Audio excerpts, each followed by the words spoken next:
Well, you're in your little room and you're working on something good. But if it's really good, you're gonna need a bigger room. And when you're in the bigger room, you might not know what to do. You might have to think of how you got started sitting in your little room. Friends, this is the Formless Podcast, episode number 71? 71, I believe, yeah. Yeah, with Tyler the Superhuman and me, Dustin. How you doing this morning? Good. We got some rain, A little weird. A little strange. Yeah, yesterday and today, and it seems like it's nice, it's cloudy, it's rainy. I mean, it's bow season, so it's good. The hunters are out, Hunters are happy. They're happy that it's raining, but yeah, it's almost like it's too late and too early for rain, if you know what I mean. It's very strange. It's very, very strange. Yeah. I live up by Whiskeytown Lake, and our neighbor was at the lake with her kid, and she sent us a text message like, "Oh my gosh, the biggest rainstorm is headed towards our homes, like right now, lightning storm." I mean, and we're like, "Huh?" And I went outside, and of course it's overcast and windy and everything, but somehow that storm blew past us. I think it was Thursday night. We got a little bit of it, but not like she had described. Wow. It was coming down, I guess, at the lake. So that's good. Yeah. And then last night it looked like it was going to cut loose any second. It was all overcast and nasty. And I thought for sure we were just going to get this monsoon of rain, but it didn't. It didn't. It threatened. It looked like it. I would have bet money that it was coming down. The clouds looked real mean. Yeah, exactly. They looked mean. Aggressive. We're ready to come and dump some rain. But yeah, I got a little bit, where we were at, but we didn't get, I don't think a lot, but it was wet. Yeah, it was a good sprinkling. Yeah. But like I said, it's weird. It's too late and too early for rain. We're too far into summer to have rain, in my opinion. And we're too early for fall rain. Yeah. It's that weird, in the past you get rain in even, April showers bring May flowers, right? Yeah. So April's kind of last really where you really seems to get consistent normal rain in April. So May, June, and July are obviously usually pretty dry. Now I can remember a couple times here during June, or maybe it was July, we got some freak storms before, but not consistently. And this weather's kind of been... And this summer has been a hot one. Yeah. And usually when they're the hot ones, we don't get the rain. When they're more of a mild summer, you get occasional rain. Right, yeah. But this one's been a cooker. Well, it's weird. It's weird. But other than the rain, everything's things are good. Yeah. Things are good. Yeah, same. And I know we had a good time last night on the... That was awesome. And folks, if you missed our live premiere of episode 69, we did a little behind the scenes video, which we do with all of our podcasts on YouTube. You got to subscribe to the Formless Podcast and see behind the scenes. You can kind of see our ugly mugs and what we're wearing or what we're not wearing. But yeah. So that was a lot of fun. We had about 7 or 8 people there just chatting away, laughing at jokes and making jokes and having a good time. And it was fun. And we're going to definitely do it again. Oh, yeah. Maybe make it a regular thing, I think. Yeah, it was cool. We'll have to, get the school involved. Yeah, and maybe this karate school. Yeah, and maybe do it at different times where more people can participate. Because I know, it was 10 o'clock East Coast time, so it was a little late for some. if you did it like 6, we did it 6 p.m. Yeah. Then it'd be 6 to 7 for us, but then 9 to 10 for the East Coasters.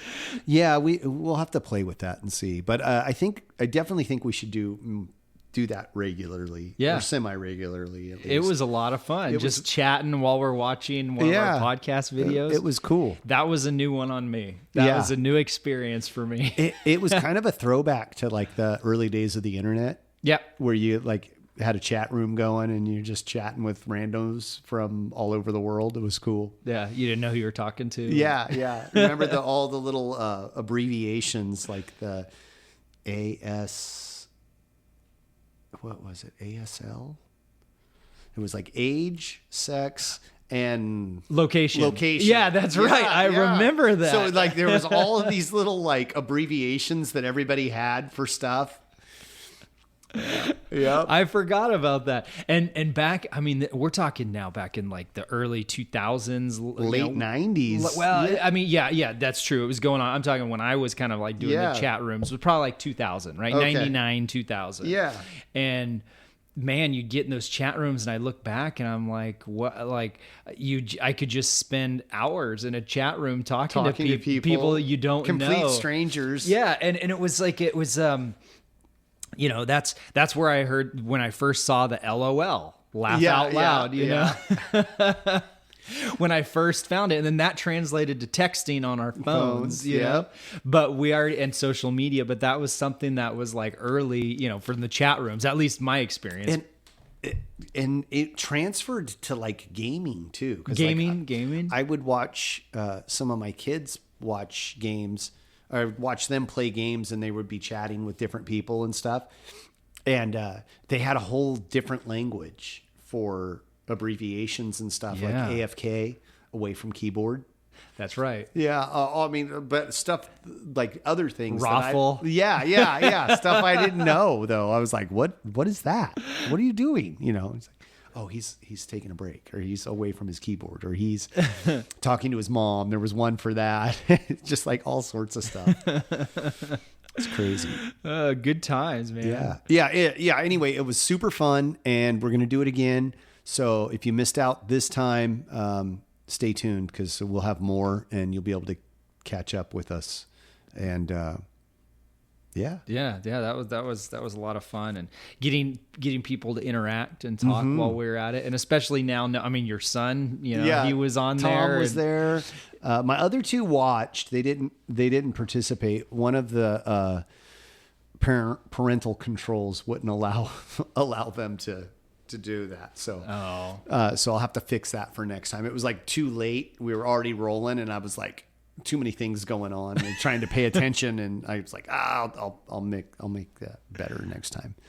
But, so it was cool. It was good times. Good deal. Yeah. We'll do it again. Yeah. So I thought today we'd kind of make a continuation of, episode 70, where we're talking about lessons learned from martial arts and how they relate,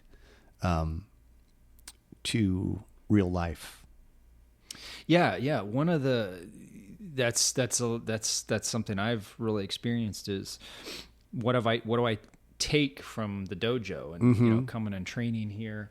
And I definitely know that just like I said before, the consistency of coming to the karate school, just the consistency and walking through the door even when you don't feel like it, that's been like a big takeaway for me. Yeah.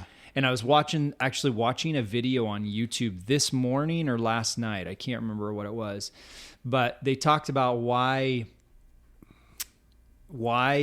Navy SEALs, so for the U.S. military, for like Navy SEALs in the elite, like special forces and, you know, the special ops community, why they're so good is their consistency. They're consistently training. Trying and training.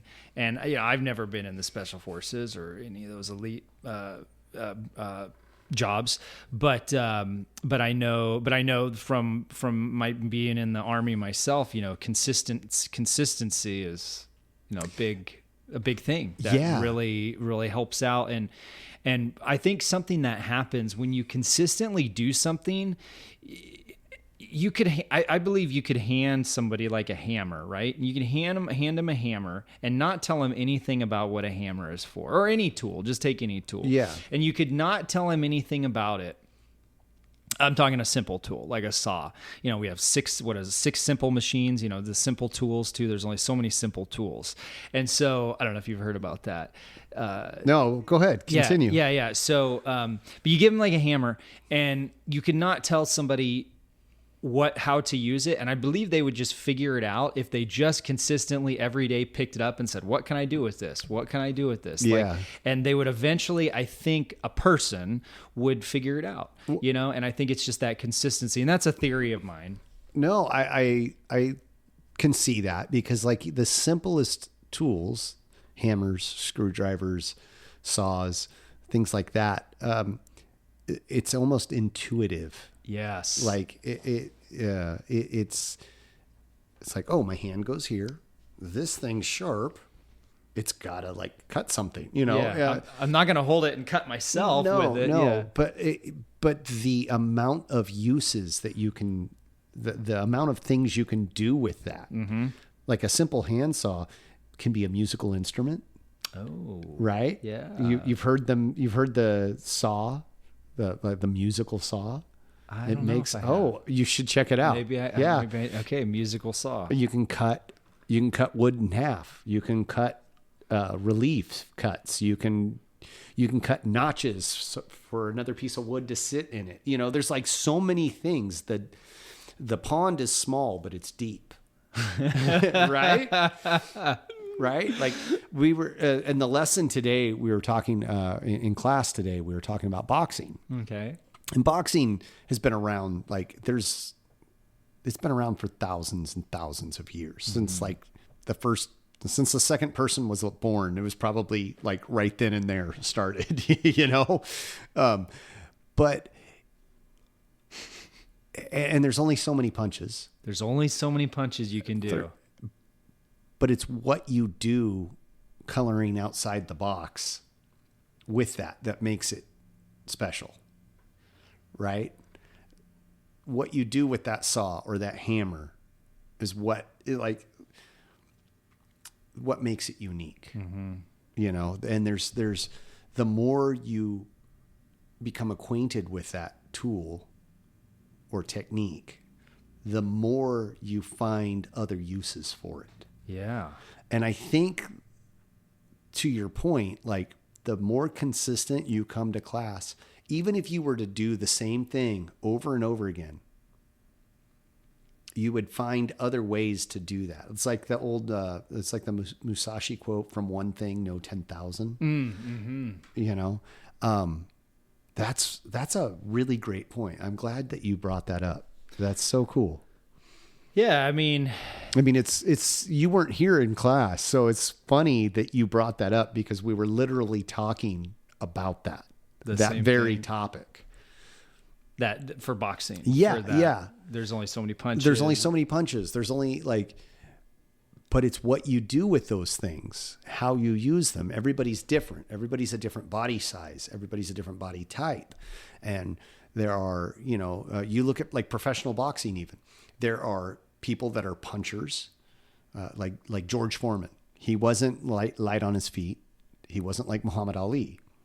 They were in the same weight class, but one was known for his punching power, and the other was known for his agility and for his float like a butterfly, sting like a bee. Yeah, right. He was flashy and he was moving around and he was hard to hit. Whereas George Foreman was more like a tank. Like he was gonna take damage. He was gonna get hit, but you didn't want to be on the receiving end of his hit. Yeah, there's so many different ways that you can take the same exact thing and do something completely different with it. Yeah. It's like cooking. Like there's so many different styles of cooking. There's so many different ways of cooking. You can barbecue, you can fry, you can boil, you can bake, you can steam, you can saute, there's all of these different things, but you can take the same ingredients and do it different ways. That's how you cause variety. Yeah. And I think like that's a critical lesson that people overlook in life, not just martial arts, but like in life, there's so many different ways. Look at how many different businesses there are. Like there's Home Depot and Lowe's. They all sell the same stuff.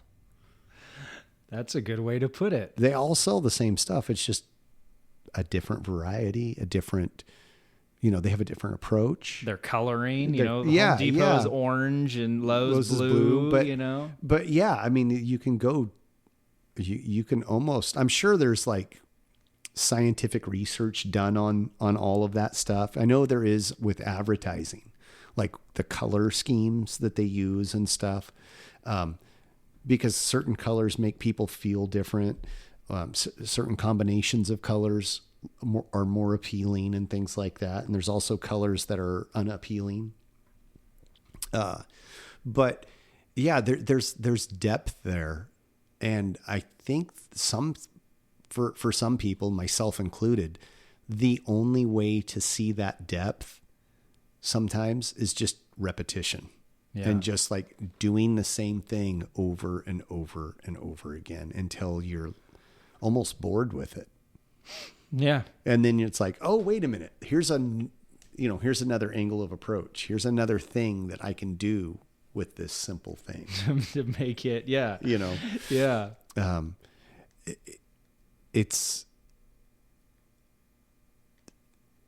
The only way I can describe it is it's a small pond that's really deep, small circumference. Yeah. But really deep. Like a 10-foot wide pond, but yeah, it's like 100 feet deep. Yeah. You can't see the bottom. Yeah. Yeah. No. And I think that with a, like for example, when I was a kid, I was handed a BB gun, right? And I was given a little safety instruction by my dad. And I remember I got it on one of my birthdays. And I remember the birthday. I remember what we did. We have pictures from it. But I got this BB gun. And, it was essentially boiled down to my dad mounted the scope. Well, that came later. But my dad, said, okay, you pump it up this way. And then you load the BB this way. And then you shoot. And then, and I just, as a kid, just took that gun. I didn't read any books on how to shoot. I didn't go get trained by anyone how to shoot a BB gun. Other than like the basic safety instructions. Don't shoot the cat. Don't shoot the windows. Yeah. That stuff. Yeah. Don't shoot yourself. Don't shoot yourself. Yeah. The basic safety stuff. And so I had this BB gun. And so I went out and I got really good at shooting blackbirds. A lot of those blackbirds that fly around. Yeah. And so, because they were all over. And other birds. And so, a kid with a BB gun, you're going to go out and you're going to find stuff to shoot, right? I became a hunter. I joined the army, right? So, but just me picking up that BB gun and going out and just shooting over and over and just, oh, there's a rock over there I'm going to shoot. Or, oh, there's, maybe there's a lizard over there. Or, here's whatever. A can. Here's a can. Here's a little toy action figure, whatever. I did that too. Yeah. All the army men. Yep. Shoot them. Yep. Yeah. Good target practice. Yeah. Like you did in Home Alone. Yeah. Yeah, exactly.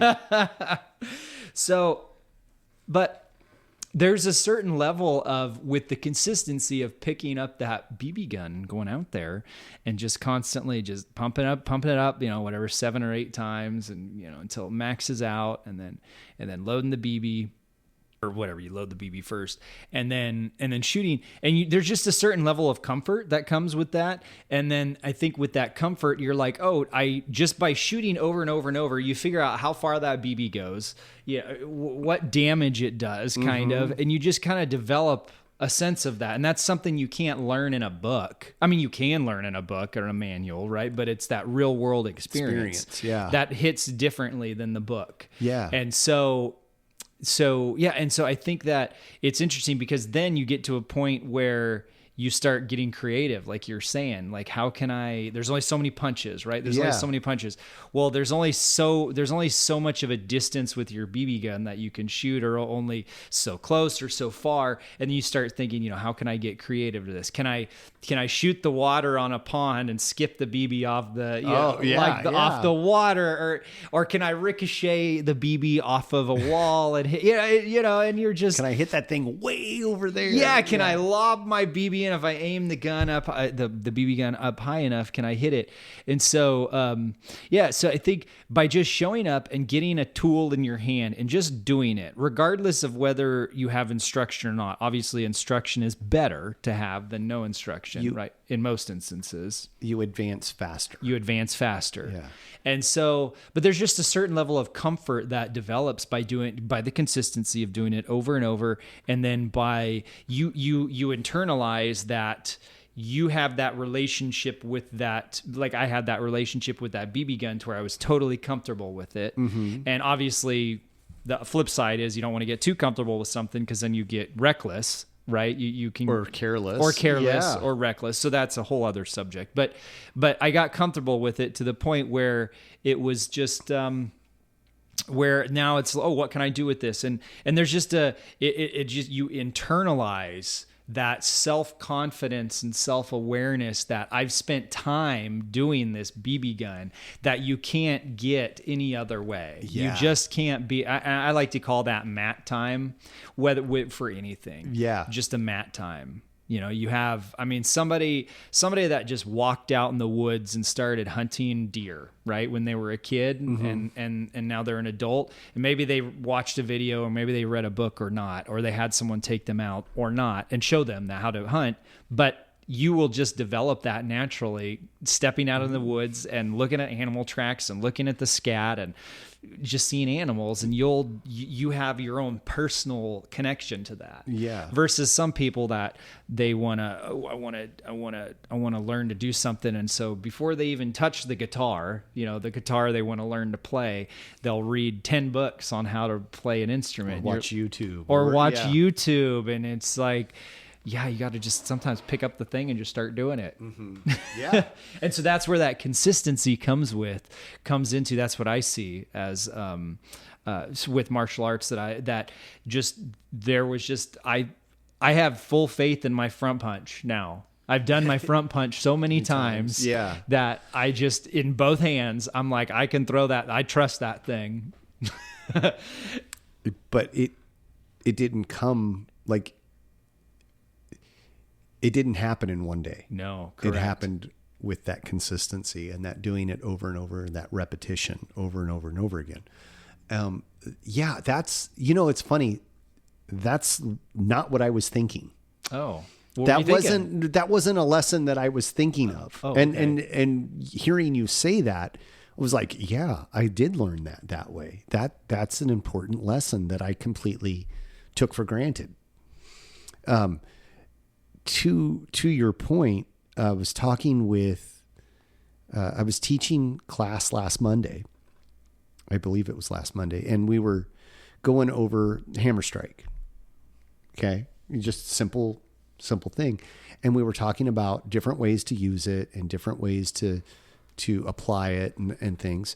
And I was teaching, I can't remember who was there, but Sensei Joe was there, one of our previous guests, like the last 4 episodes. He was on 4 different episodes with us.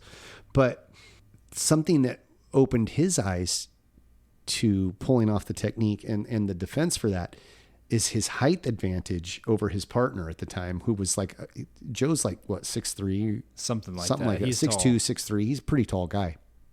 But the kid, or the student he was working with, was much shorter than him. And he couldn't explain how the other person, it wasn't working for them. And I go, well, your angles are off because you're so much taller than your partner. It's not going to work the same way. And he was like, oh, wow. Yeah, I didn't even realize that, It's so funny. Like I just experienced what Joe experienced right then and there, because like I wasn't looking at that way. I was thinking of something entirely different, and you illuminated me to that. Like that's fun. It's just very serendipitous for me right now. I was like, oh yeah, I didn't even think that. I was thinking of 100 other things, but wasn't one that I had considered. Oh, just the consistency, the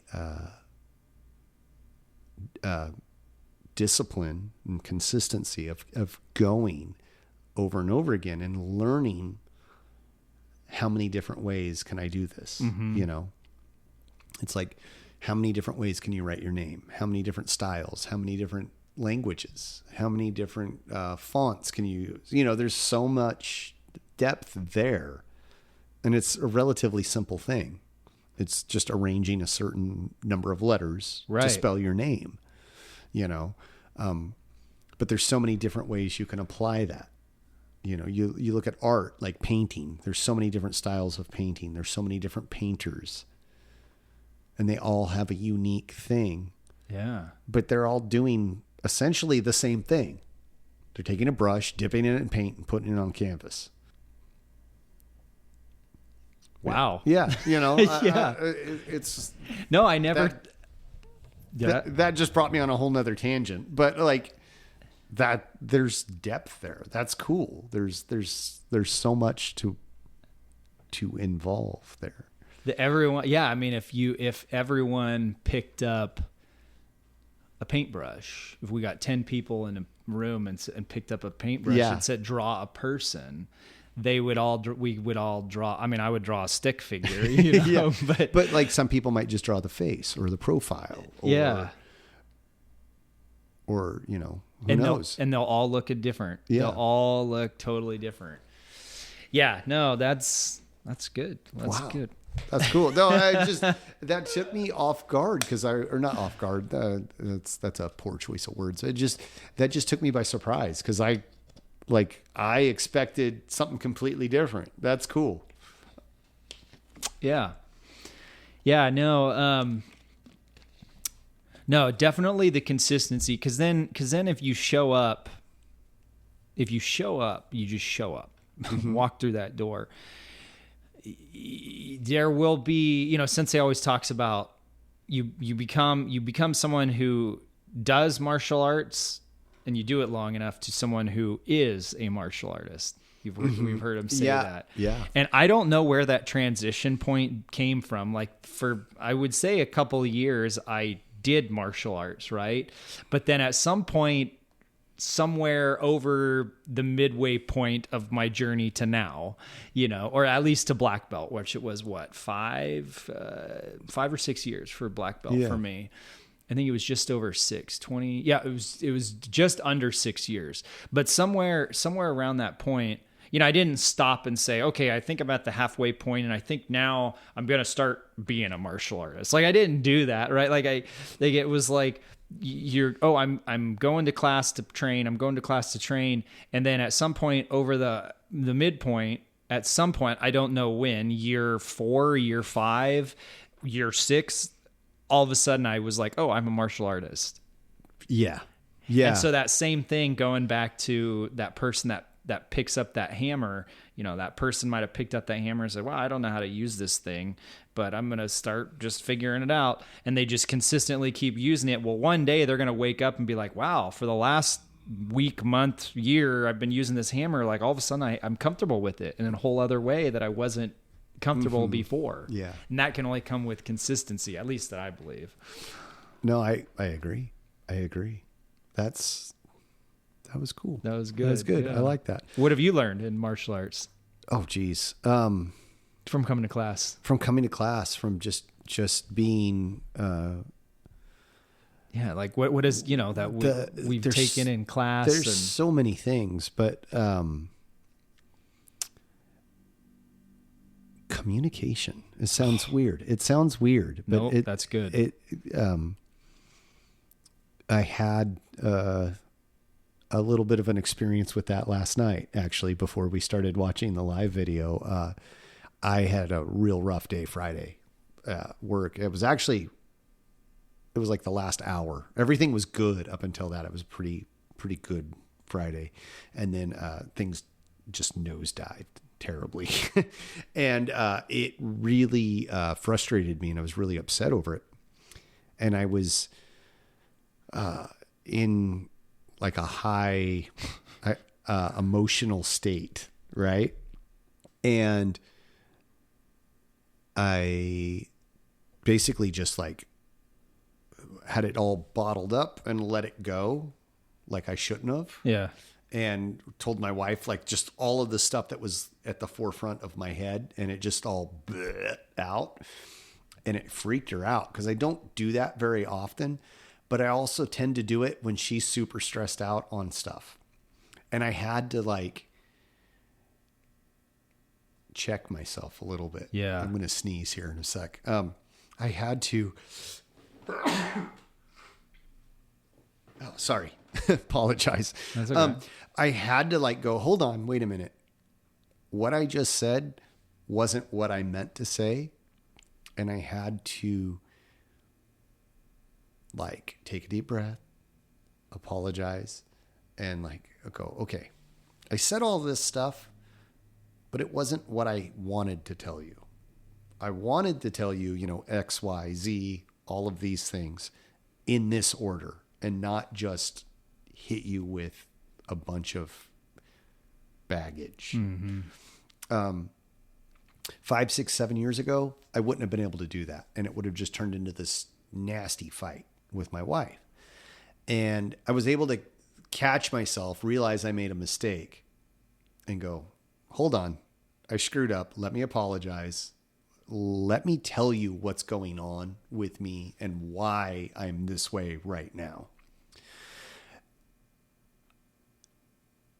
And I think martial arts allowed me to catch myself, first of all. It allows, by training, by coming to class, by doing all of those things, it allowed me to say, hey, you messed up. You misstepped here. Yeah. And it was like because there's a certain amount of self-correction or self-identifying where you're doing things right, where you're doing things wrong, where you need to improve in martial arts, in that consistent training. Mm-hmm. And doing that over and over again, I think it allows you to look at yourself in a new light and go, hey, I'm good here. Mm-hmm. I'm doing this good. That needs work, and this needs a lot of work, you know? And so it allows me to recognize myself mm-hmm. without getting the ego involved. Or it allows me to recognize when my ego is involved. Like, oh, okay, what's hurting here? Yeah. Is it just your ego, or are you really being wronged? Yeah. It allows me to communicate in ways that are beneficial. And it's the simplest thing, because like when we practice, when we train, when we're working with new students, those are the unknowns. Those are the people that are usually nervous, that are usually eager to do a good job, and they're excited. And that can be a rough combination because they learn the technique, but it's rough. Yeah, right? rough. It's rough in terms, and what I'm saying, like in terms of they're hitting harder. They're trying to do the right thing. And in that trying, sometimes they're a little overzealous. Yep. And you have to be like, okay, hold on, slow down, do it right, slow, build up that speed, build up that power, build up the control. A lot like with a BB gun. right? Yeah. Yeah. Like the first time you get this thing, you're like swinging it all over the place. You're pointing it at stuff. And it's like, wait a minute, point that gun in a safe direction. Yep. You know, don't wave it around. Anything that you point that barrel at needs to be a safe target, something that you're willing to destroy. Mm-hmm. So like you have to communicate all of those things. You have to learn how to be like, okay, that's too hard. That's too soft. That's too fast. That's too slow. All of those things. And it's relatively simple, but it's a lesson that you can apply to everything. Everything.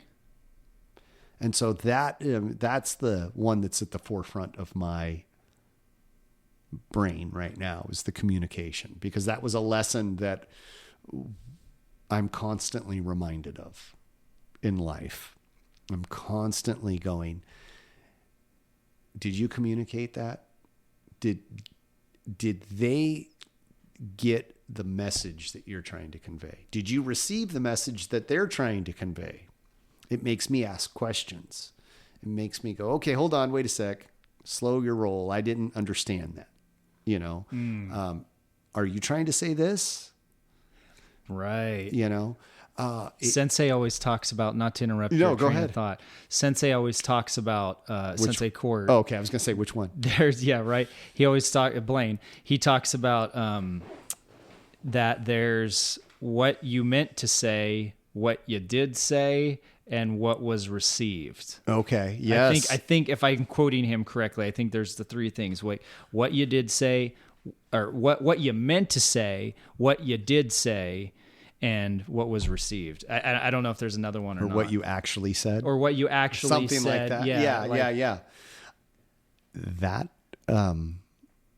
that kind of goes back to what you're saying, like, and that ties in. So that, and I don't think that was some like realization. It wasn't like I woke up and was like, oh, I'm a great communicator. Right. It was slowly, like I came to that realization real slowly. I came to that realization like over a period of years, I think. And I still have to work on that. I still have to practice that. I still experience that. Within the last 24 hours, I still experienced that, because I was like, I mean, I literally was like,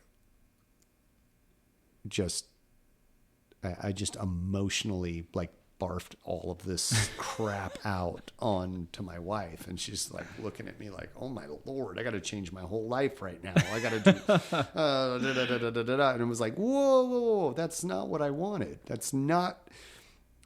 I didn't want to do that. Let me back this up. If I could rewind time right now, I would, but I can't. So let me explain myself. I'm being a baby. I am, you're my safe person. So here you go. I didn't even ask if that was okay. I didn't even ask if you were in a place where you could receive my garbage. And I just dumped that on you, and I didn't even ask you. I apologize, but there's no way in hell that I would have been able to do that 5 or 6 years ago. I would have just been mad. Yeah. Wait a minute. I wanted to dump all this on you. I didn't ask your permission. It doesn't matter.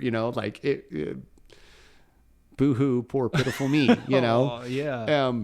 But thankfully, and I think I did this fairly well, I was able to catch myself and go, okay, obviously I misstepped here and I misspoke. So let me apologize to you first and foremost, and like go over this in a different, take a different approach, But yeah, that's been an important one. And I think that's something, if you regularly punch and kick people in the head, and they regularly punch and kick you in the head, you learn how to communicate with people. Yeah. And I think the same goes for if you're just trying to choke them out and get them in arm bars. I think the same way goes, because like you have to communicate.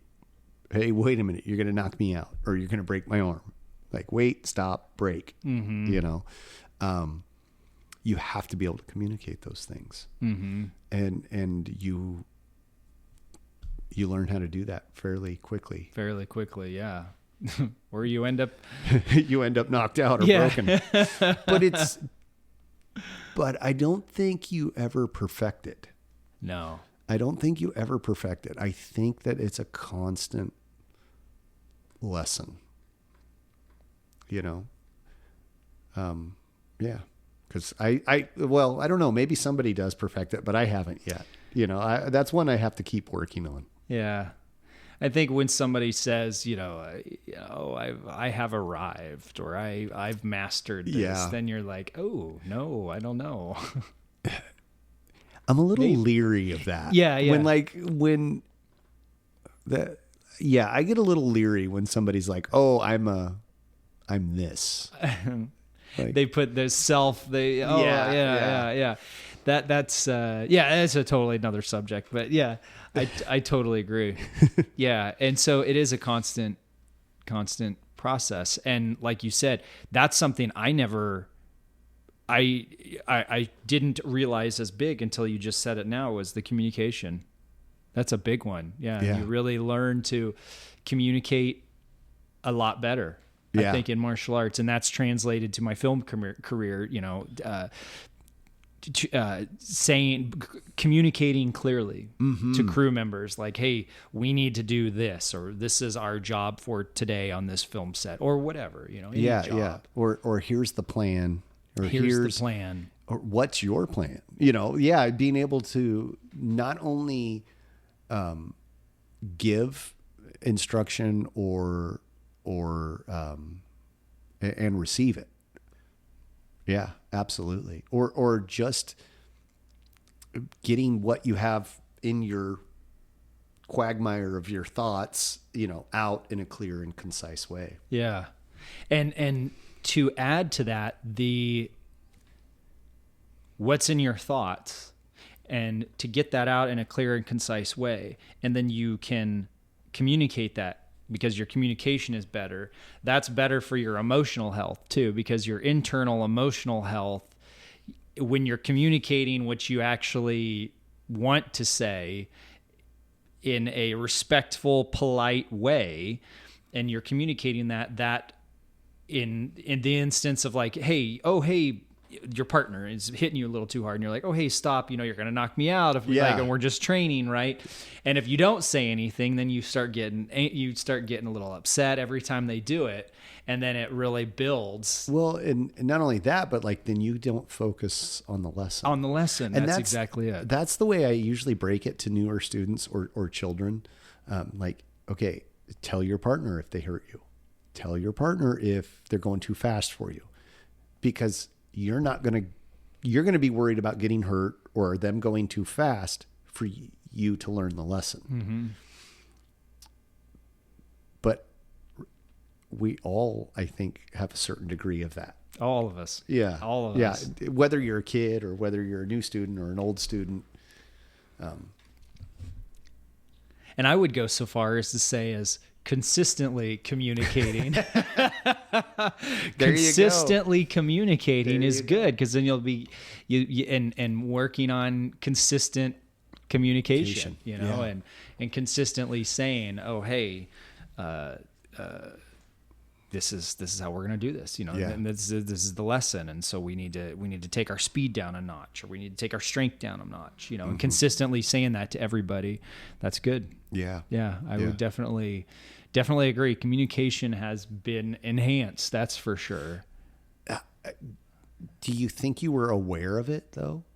Communication? Like, do you think that you were aware that your ability to communicate got better in your personal life? It was one of those things where I noticed it maybe a couple of years after later. The fact. Yeah, I noticed it. I didn't notice it while it was happening. No. And I learned, I had to learn how to be a fairly clear communicator in the Army, because I did a lot of, I was my platoon's backup radio guy. So when our main radio guy was, our main radio, the guy who worked on the radios and did all the communication stuff, he, whether he was gone or he was sick or whatever, on another mission. So I had to be the backup guy. So I had to know how to maintain all the equipment and to know how to communicate that clearly with the radio equipment and then communicate clearly on the radio. Others. Yeah. So you don't get bombs dropped on you. Yes, exactly. So I had to learn how to be a fairly good communicator in the Army, and then doing martial arts. Then it was like I was doing martial arts, doing it. And then all of a sudden one day I was like, man, my communication has got a lot better than what it already was. Well, it was like, but what they were like, did you realize that they were related? Well, they built off each other. Like, I think. oh, hey, this is the same kind of skills that I was learning over here, and now I'm learning them over here. Yep. Yeah. Exactly. It was the process was a lot the same, but it was just different. Mm-hmm. Different areas of communication. But I did that was something that's only been in the last like 2 or 3 years where I can look back and be like, wow, martial arts really made me a better communicator. Huh. Wild. Yeah. That's cool. What about you? For you? You think so? Yeah, no, I think that it was like this slow, gradual process, and it wasn't even something that was on my radar. Right. I don't think that I was conscious of it. It just like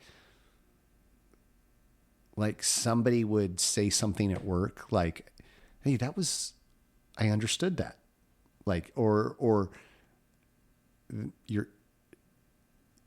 we give a lot of not instruction, but like, "Hey, here's my plan. This is what I'd like to do with this store or whatever at work," and it would just get done. Cause like I'd send an email like, okay, this many cases are coming into the store on Tuesday with this delivery date, with this stuff's coming in with this load and all of that stuff. And this is the things that we need to do. And they get done and things happen better. And it was right. Like, it became like, there's no question. Right? Like everything just happens because of the communication. And I think that, that was like, I don't think I related the two for, I don't know. I may have just done that in the last couple of weeks. Like, oh, I learned that skill, or I learned these skills here. Uh-huh. Yeah. Wow. And you have to like kind of put yourself in somebody else's shoes to do that, I think, a little bit. And that's that's another thing that we do here pretty regularly. And I think most martial artists do fairly regularly, is put ourselves in the other person's shoes. Yeah. Because as an instructor, you have to, or a good instructor, in my opinion, has to put themselves in their students' shoes in order to teach them effectively, because they have to take their body type, their age, their gender, their skill level, and their skill, all of those things. Yeah, all of that into account. So, yeah. And like when you're teaching, if you teach anybody anything, how to tie their shoes, how to write their name, how to throw a punch, whatever, there is a certain amount of like, okay, how am I going to convey this to you in a way that you understand? Mm-hmm. Because if I just teach you the way I would learn, the scope is so limited. And if you don't learn the way I learn, then you're not going to get that message. You're not going to get that lesson. You're not going to be able to do that effectively. So like, how do I change what I'm doing to get you to cross that line? So I have to come up with multiple different approaches, or I have to come up with a way that you can understand. So all boils down to the communication thing. And hopefully that person wants to be there, and hopefully they want to understand, right? Yeah. If it's a kid that their parents are forcing them to do it, that's a whole other subject. Yeah. That's good. Communication. The other thing too, I think, one other thing that I've learned is the attitude. The attitude is everything. Because even if you're doing something really hard with the right attitude, you'll get it eventually. Mm-hmm.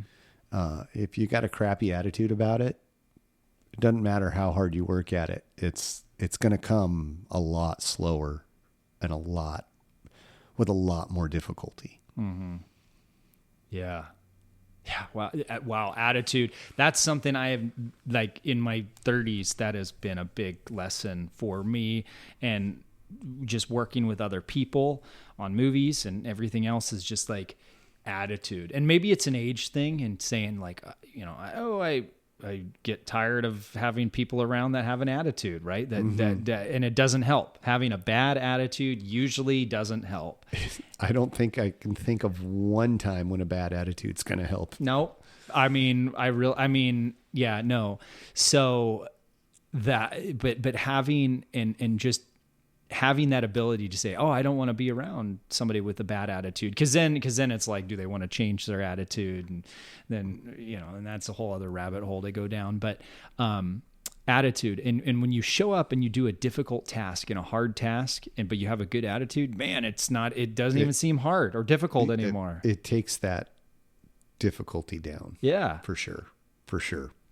Yeah. And so, attitude's huge. And I think with attitude, tied into attitude is, belief, okay, this difficult task. And a lot of times those people with bad attitudes, they don't believe it can be done. Yeah. So their attitude, comes to the surface as a way of that. I'd rather they just say, I don't want to do it, versus having a bad attitude about something. Yeah.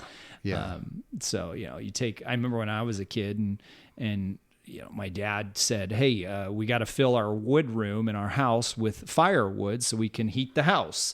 And of course, most of the time I was just like, I got to go wheel this wheelbarrow over. And cause that's how I did it. We didn't have a 4-wheeler and I would have to wheel the wheelbarrow over, probably about 150, 200 yards to the wood pile and stack it in or just depending on how good my attitude was, did I stack it in the wheelbarrow or just throw it in the wheelbarrow, and then wheel it over to the wood room and stack it in the room. And, when you have a good attitude about it, it goes fast, or at least, your perception of the job goes fast and then you feel more accomplished. But if you have a bad attitude, it seems to go slow and nothing gets done right, and all that. Oh yeah. I'm sure you've got all kinds of stories like that. Oh, the first 30 years of my life was a crap attitude. No. No. The wood thing, I burn wood at my house. Mm-hmm. That's how we heat our house as well. And all 3 of my boys can tell you about having a crap attitude and stacking wood and having a good attitude and stacking wood. And it's about the same story. That's a personal one for you. Yeah. No, stacking wood goes a lot longer when you have a crappy attitude. Oh, man. On the flip side, I've always heard, I don't know if I've ever done this, but I've heard if you're ever angry or in a bad mood, going out and cutting wood is good. Split wood. Yeah, go split wood. Yeah. Go split wood. Yeah, that's what I should have said. So I've heard that too, but and that's something that the attitude thing, right? It's hard to show up at a karate school and go into a class and have a bad attitude. Cause at some point somebody's going to be like, okay, do you want to be here? Like, you don't have to be here. And so being in an environment where, that's having a good attitude is kind of, and we're teaching respect and patience and all those other good things tied into classes here.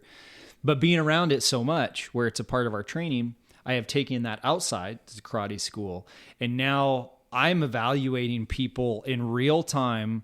Like if I'm going to hire someone for a job on the movie or other movie related stuff, and I'm going to have them do things, I'm constantly evaluating them in real time, like pinging off of them, like, oh, is their attitude good? Are they having a good attitude? And if somebody doesn't have a good attitude, well, guess I'm probably most likely not going to hire them again. Yeah. You know, and I'm not gonna, I mean, that just goes without saying, like, that's a simple thing.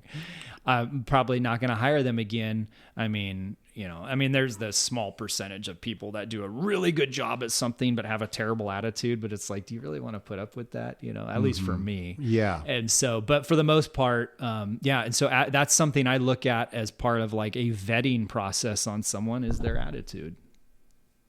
And I think that's important to really take into consideration. Absolutely. That's a great point. And I think, I think that's a great point to stop on. Yeah. Okay. Yeah. I think we covered the bases there. Friends, I hope you enjoyed this episode. I hope you have a wonderful attitude about the rest of your evening or morning, or whenever you're listening to this, the rest of your day goes well. Don't forget to check us out on YouTube. Subscribe there. We're going to do some more live chats, and heck yeah, we are. Yeah, those were fun. Those were awesome. And we're also on Instagram and Facebook. We have a Formless Pod Instagram page. We have a Formless Pod group. You can email us at theformlesspod@gmail.com. We have a store, so you don't have to walk around naked. You can buy shirts, hats, sweaters, coffee mugs, stickers, pillows, bags, and other things. Yeah, I think that's it. Have a wonderful evening.